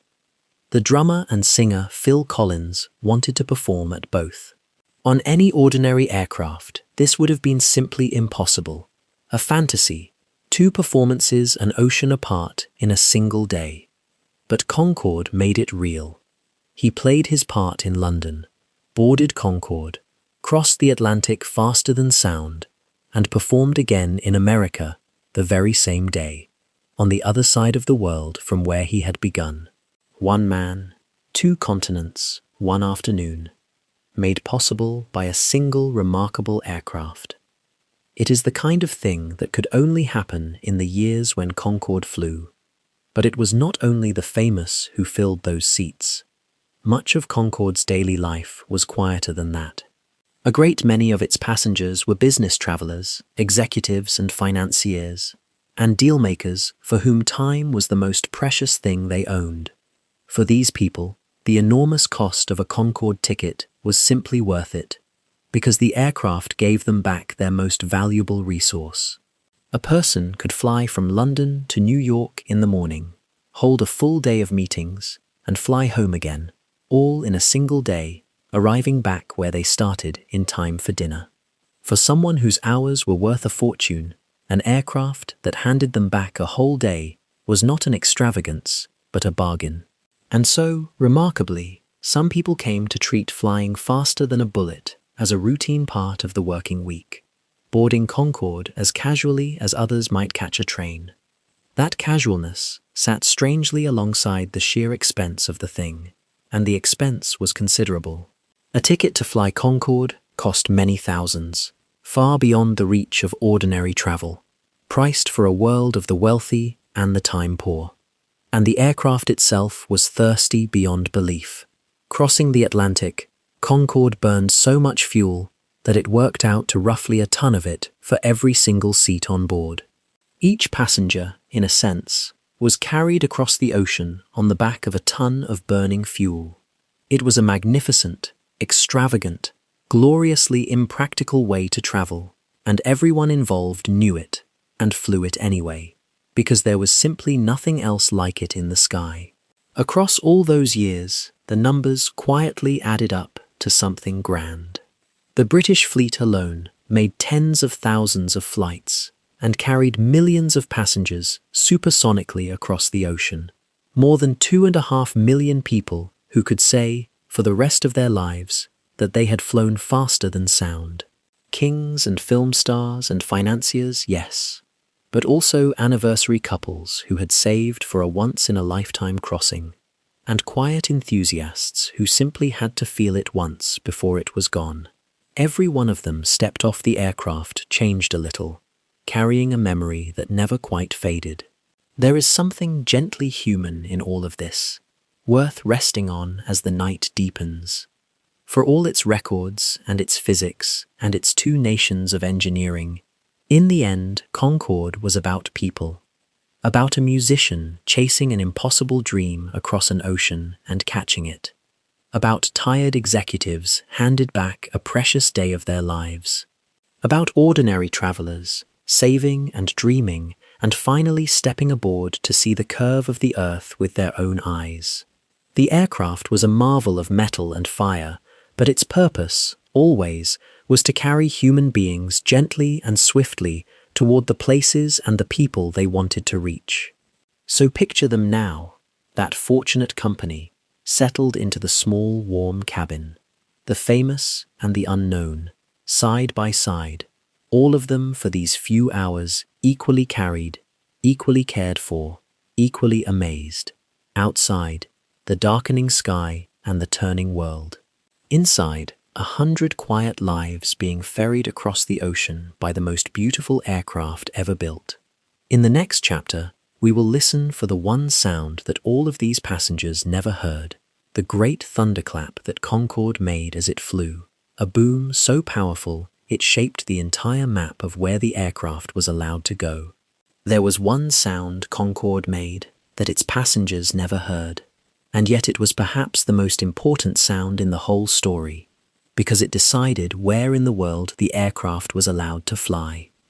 When any object pushes through the air faster than sound itself can travel, it creates a shock wave. The air simply cannot get out of the way in time, so it piles up into a wall of pressure that spreads out behind the aircraft in a great cone. When the edge of that cone sweeps across the ground below, people there hear it as a sudden, enormous crack, a boom like a clap of thunder from a clear sky, or the slam of a vast unseen door. This is the sonic boom, and Concorde, flying at twice the speed of sound, trailed one behind it constantly across the sky. Here is the first curious thing. The passengers inside the aircraft never heard it at all. The boom was not made at a single instant, like a firework. It was created continuously and left trailing out behind the aircraft, sweeping across the ground far to the rear of where Concorde actually was. The aircraft was always flying ahead of its own thunder, outrunning the very sound it created. So inside the cabin there was only that soft, steady hush, while miles behind and below, the boom rolled across the surface of the world. The people making the tremendous noise were the only ones in all the sky who could not hear it.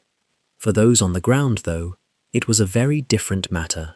A sonic boom from an aircraft the size of Concorde was loud, startling, and impossible to ignore. It could rattle windows in their frames, set dogs barking, and make people jump halfway out of their skin, an abrupt violence of sound arriving out of nowhere. Imagine sitting quietly in your garden on a still afternoon and having the air split open above you with a sound like a cannon. However magnificent the aircraft, the boom it dragged behind itself was simply too much for the people living beneath its path to tolerate day after day. And so the world made a decision that shaped Concorde's entire life. Country after country passed laws forbidding aircraft from flying faster than sound over land, precisely to spare their citizens from this endless rolling thunder. It did not matter how beautiful or how clever the aircraft was. Overpopulated ground, the boom was unwelcome, and supersonic flight there was banned. This single fact drew the invisible map that Concorde would follow for all its years. It could only stretch its wings and reach its true, astonishing speed out over the empty oceans, where the boom fell on nothing but water, and there was no one below to be startled by it. This is why so much of Concorde's story takes place above the Atlantic. It was not an accident of geography or a matter of taste. The ocean was one of the few great open spaces where the aircraft was actually permitted to be itself, to accelerate past the sound barrier and hold its full speed without troubling a soul. Over land, near cities and towns, Concorde had to slow down and fly like any ordinary aircraft, saving its supersonic sprint for the wide, empty water. The boom, in effect, penned the aircraft into the ocean skies, and that is where it lived out its swiftest hours, tracing its bright paths across the sea, between the old world and the new. There is a strange kind of poetry in it, if you sit with it gently. Concorde's greatest power, its ability to fly faster than sound, came bound together with its greatest limitation, the thunder that power created. The very thing that made it extraordinary also decided the narrow corridors of sky where it was welcome. It could not simply go anywhere. It had to fly where its thunder would fall on no one, out over the lonely reaches of the sea. And there, in that emptiness, it was free. And perhaps that is a fitting place for such an aircraft to have spent its fastest moments. Far out over the ocean, with no land in sight in any direction, the water dark and endless below, and the violet sky above. A place of vast quiet, where the only witness to Concorde's tremendous speed was the sea itself. The aircraft racing along, silent to those aboard, trailing its unheard thunder across the empty water, utterly alone at the top of the world and utterly free to fly as fast as it was made to. So let the image carry you toward rest. The great open ocean, empty and calm in every direction. A slender white aircraft high above it, moving faster than sound, wrapped in the softest hush inside, while behind it, unheard and unheeded, its thunder rolls harmlessly across the waves. All that power spent gently over the emptiness, troubling no one, waking no one, disturbing nothing but the wide, indifferent sea. Everyone aboard sleeps or reads or gazes out at the curved and darkening world, and not one of them hears the boom, and there is no one below for miles and miles to hear it either. Only the aircraft, the ocean, and the quiet. In the next chapter, we will learn just how rare these remarkable machines truly were. For in all the years of dreaming and building, only a tiny handful of Concordes were ever made, and even fewer ever carried passengers into the sky. For all the fame Concorde earned, for all the millions of passengers it carried and the records it set, there is one fact about it that surprises almost everyone who hears it. There were hardly any of them. In all the years of building, only a tiny number of Concordes were ever made. The total, counting every single one, from the earliest prototypes to the last aircraft to leave the factory, came to just 20. 20 Concordes in the whole history of the world. And even that small number is generous, because it includes the first few experimental aircraft, the prototypes and development machines built purely for testing, the ones that flew the cautious early flights and pushed through the sound barrier for the first time and proved that the whole idea could work at all. Those early aircraft never carried fare-paying passengers. They spent their lives in the service of learning, gathering the knowledge that made passenger flight safe. Once you set those testing aircraft aside and count only the ones that actually entered service and carried travelers across the ocean, the number becomes smaller still. Just 14 Concordes ever flew passengers. 14. That is the entire fleet that carried those millions of people, that set the records, that became one of the most recognized shapes in the sky. Divided evenly between the two nations and their two airlines, 7 flew for the British and 7 for the French, and between them, those 14 slender aircraft did all of it.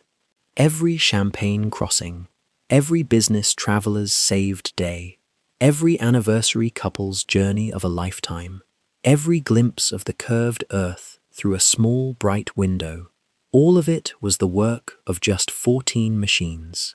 Think about how extraordinary that is. Ordinary airliners are built in their hundreds and their thousands.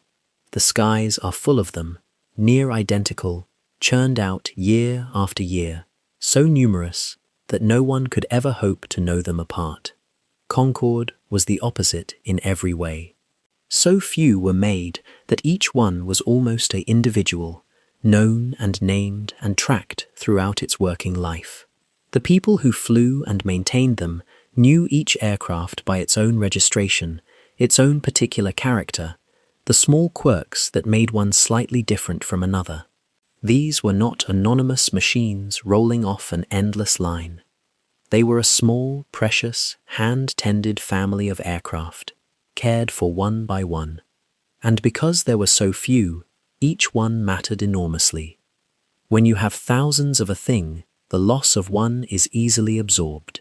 When you have only 14, every single aircraft is irreplaceable, a significant fraction of the entire fleet.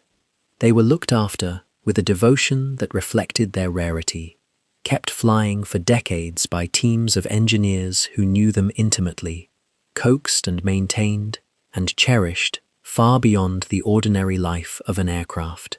To keep so complex and demanding a machine flying safely for so many years, with so few examples to learn from, was itself a quiet triumph of care and skill. There is something touching in this rarity, and it is a gentle thing to rest your mind upon.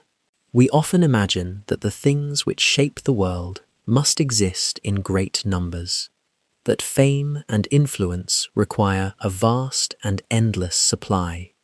Concorde proves otherwise.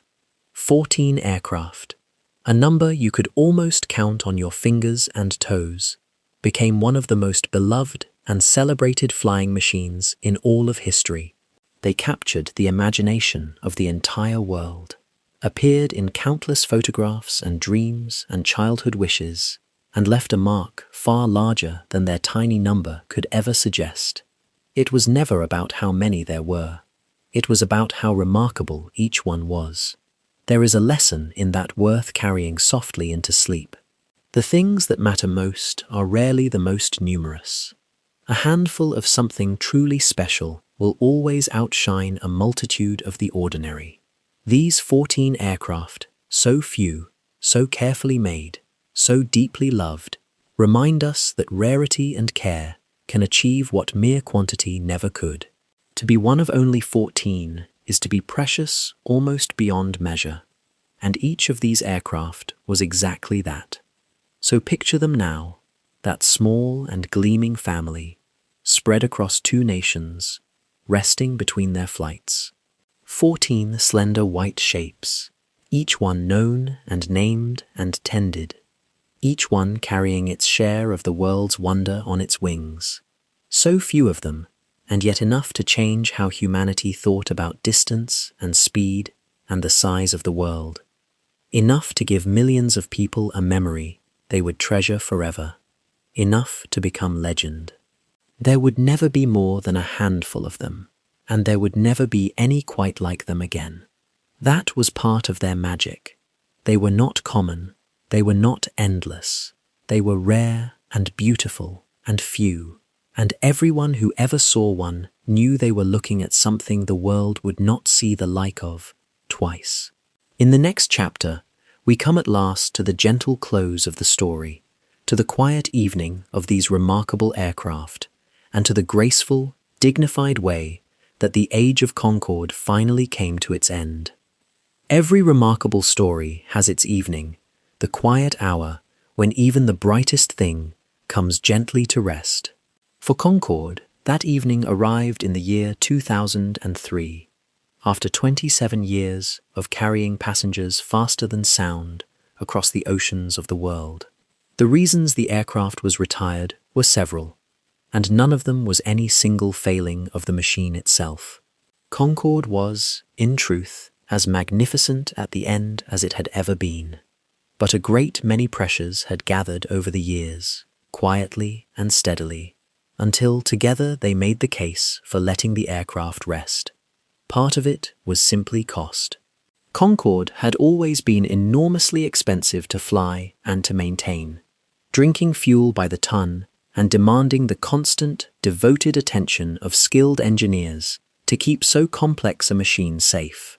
As the aircraft aged, the effort and expense of maintaining such a small and specialized fleet grew heavier. Part of it, too, was the wider world of air travel changing around it. In the early years of the new century, the whole industry passed through a difficult and uncertain time, and fewer travelers were choosing the costly luxury of supersonic flight.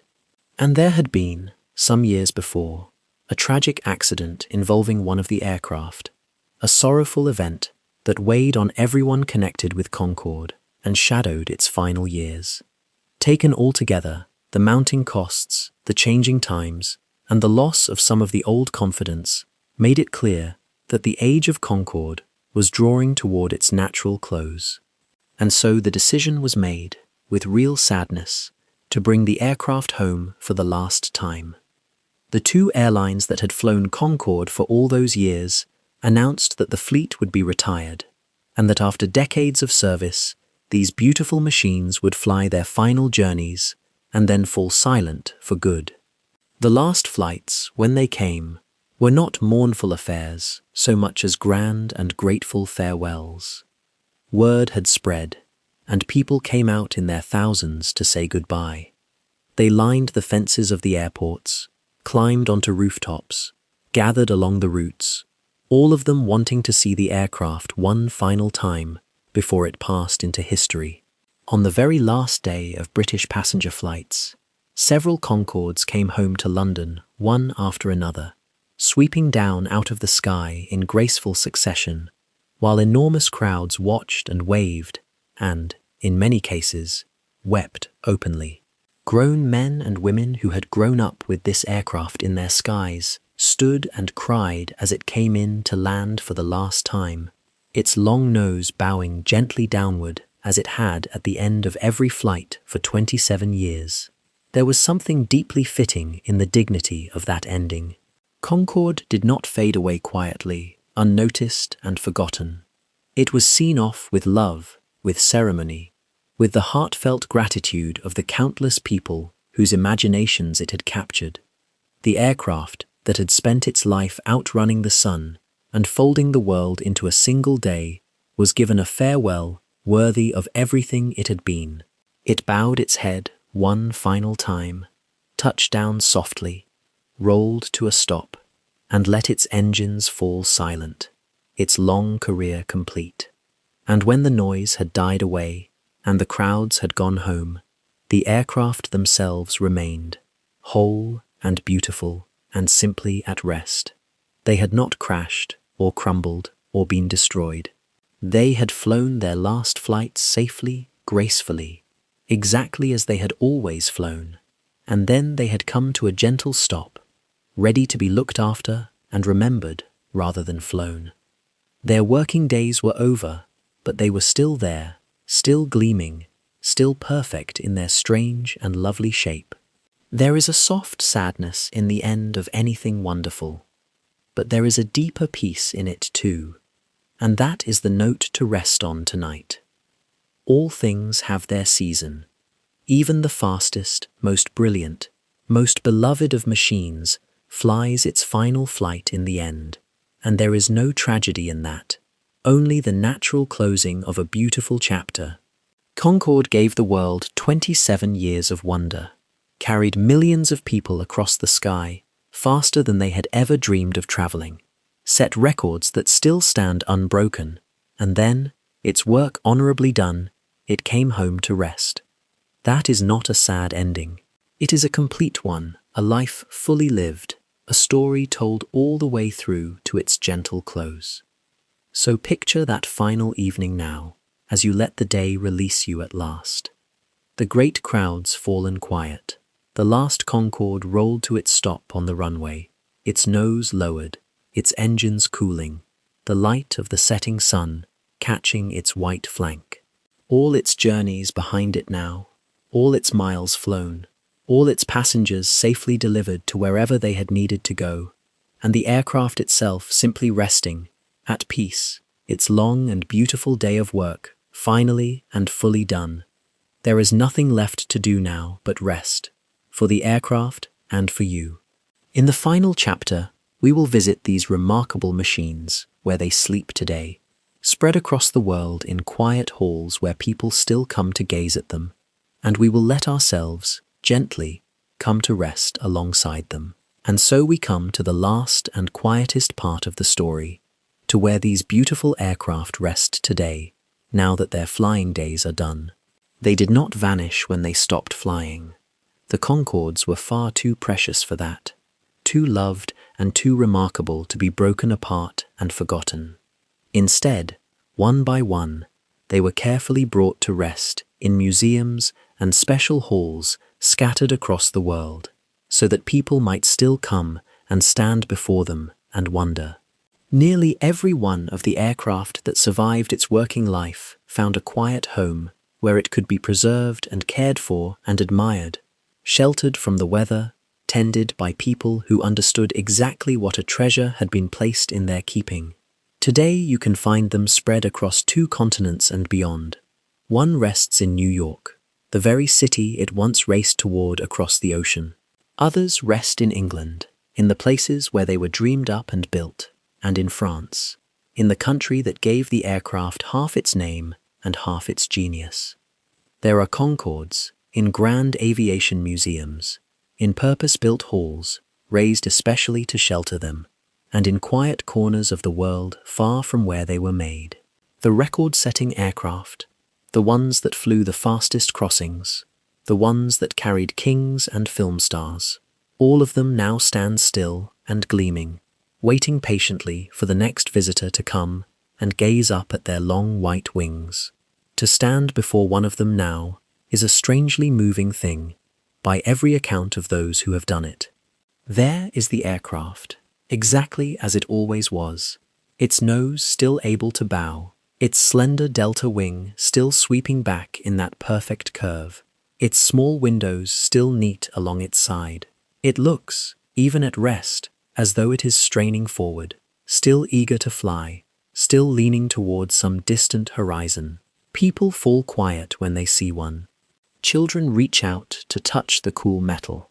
Older visitors, who remember watching it cross the sky in their younger years, grow soft and thoughtful, remembering a time when this impossible shape was a real and living presence overhead. The aircraft is asleep, but it has lost none of its beauty, and it seems, somehow, to be dreaming. For that is the gentlest way to think of them now, as they rest in their quiet halls. Not gone, not lost, but simply sleeping. Their engines cool and still, their long noses lowered, their journeys all completed, their passengers all safely delivered home long ago. They have done everything they were made to do. They outran the sun and folded the world into a single day. They flew faster than a bullet, with a cabin full of people sipping champagne, and touched the edge of space and showed ordinary travelers the curve of the earth. They set records that have never been broken and gave millions of people a memory to treasure for the rest of their lives. And now, their great work honorably finished, they rest. There is a deep and simple peace in that, and it is the peace we have been moving toward all along, chapter by chapter, through this long and gentle night. Everything that flies must eventually come to rest. Every journey, however fast and far, ends at last in stillness. And that ending is not something to fear or to mourn. It is the natural and beautiful close of a day fully lived, the settling of a wonderful thing into a well-earned quiet. The Concordes are not sad in their museums. They are at peace. They gave everything, and now they rest, and there could be no gentler or more fitting end for such remarkable machines. So let that be the thought that carries you the rest of the way down into sleep. Somewhere, in a quiet hall, a beautiful white aircraft is resting in the soft light, its long journeys behind it, its work all done, perfectly at peace. It flew faster than sound, faster than a bullet, all the way around the turning world, and now it simply rests, gleaming and calm and complete, dreaming its silent dreams of the ocean and the violet sky. And you can rest now, too. There is nothing more you need to do tonight. Nowhere you need to be. No distance left to cross. Like the aircraft in its quiet hall, you have carried yourself through the whole long day, and now it is time, at last, to be still. Let your body grow heavy and warm. Let your thoughts slow and settle and quieten. Let the day, with all its miles, come gently to its close. The aircraft is at rest. The engines are cool and silent.